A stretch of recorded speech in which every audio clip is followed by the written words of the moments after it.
زۆری ژمارەی ماتۆرسیلەکان و خراپ بەکارهێنانیان هاوڵاتیانی سەنتەری قەزای بەردەڕەش بە گشتی و شوێنە گەشتیارەکانی بە تایبەتی بێزار کردووە. ماتۆرسوارەکان دوایەوەی چەند جارێک لەلایەن پۆلیسی هاتوچۆی بەردەڕەشەوە ڕێگەریان لێکرا لە ناو شار خەڵک بێزار بکەن، ئێستا ڕوویان لە شوێنە گەشتیارەکان کردووە بۆتنە جێگای نیگەرانی هاوڵاتیان و گەشت و سەیران لە خەڵکی تێک دەدەن.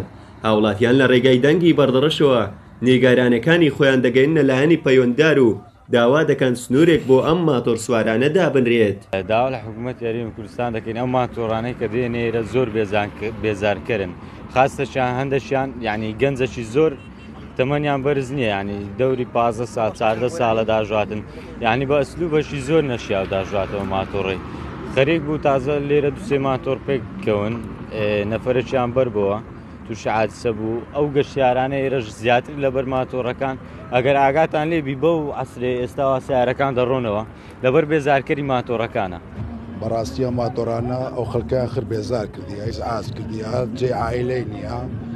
داوامان لە حکوومەتی هەرێمی کوردستان بە تایبەتی دەستگای بەردەڕەش سنوورەشرا و شەبابانە دانێن بەڕاستی وەزع نییە نانی ناوتێدا ئەو خەڵکەوێ قەلب دەبتەوەیەوە دەبیتن نانی بەڕاستی عالم بێزار بێ، عایلە بێزار بێ. یعنی وەلی هاتیە نێنە جادەی نێنە خۆشیە نێنە سەفرەی لە بە ماتۆرسیکلان ئەوە پێ 5 دقەیە هاتم لێرە خدایشی لەندەن ماوە تەنیشتێ سیارم کامل هەلگریتن چ خۆشنی هانە دەبین بەر حکوومەت و بەر ئاسایش و مکافعە، یعنی چارەسەرێکمان لەو ماتۆرسیکلانە بکەن. تا چەند وەختی گەشتیار بێزارن لەومان بەخوای یعنی زۆر بێزان وەلی هاتیە نێنە جادەی نێنە گەشتی بەخوای یعنی بێزارمانی کردێ بە شێوەیەکی یعنی ناڕێک شێوەیەکی زۆر یعنی ناشرینەوە بەکاردێنین ناو جادەی ئەوەی ناو جادەی نییە ئەو شێوە برا یعنی تەماشاکە بە خۆت یعنی چ داعیە ئەوە دەکەن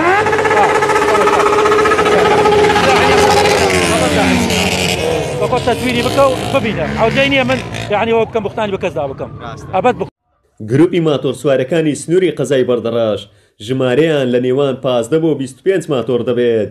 سەرجەمیان گەنجی هەرزەکار و تازە پێگەیشتون.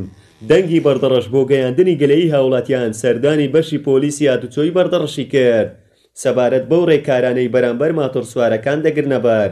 لەمبارەیەوە نەقیب شڤان عوسمان ئەفسەر لە پۆلیسی بەشی هاتوچۆی بەردەڕەش وتی: ئێمە وەکو هاتوچۆی بەردەڕەش بە شێوەیەکی بەردەوامی لە هەڵمەتی دەست بەسەرداکردنی ئەو ماتۆرسیکلانەی کە بە شێوەیەکی نایاسایی لە ناو شار و لە دەرەوە شار لێ دەخڕن تا ڕادایەکی باش توانیمانە کۆنتترۆلی ناو شاری بەردەڕەش بکەین، بەڵام ئەو گلەی و گازندیای زیاتر دەکرێتن لە شوێنە گەشتیاریەکانە. ئەو شوێنە گەشتیاریانش زیاتر لە دەرەوەی سنووری قەزای بەردەڕەشە دەکەوێتە ناحیەی زێرکان زیاتر لێرە خەڵک گازندە و گلەییان هەیە لە بۆ ئەو ماتۆرسیکلانە کە بە شێوەیەکی نائاسایی و ئیزعاجی خەڵک دەکەن، خەڵک بێزار بوونە لێیان.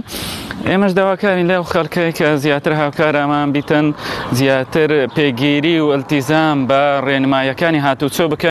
بەهۆی سەرپێچیکردن و تیشڕەوی ماتۆرسوارەکان تووشی دەیان حاڵەتی نەخوازرا و بوتنەوە کە گیان لە دەستدان و برینداربوونی خۆیان و هاوڵاتیانی لێکەوتۆتەوە.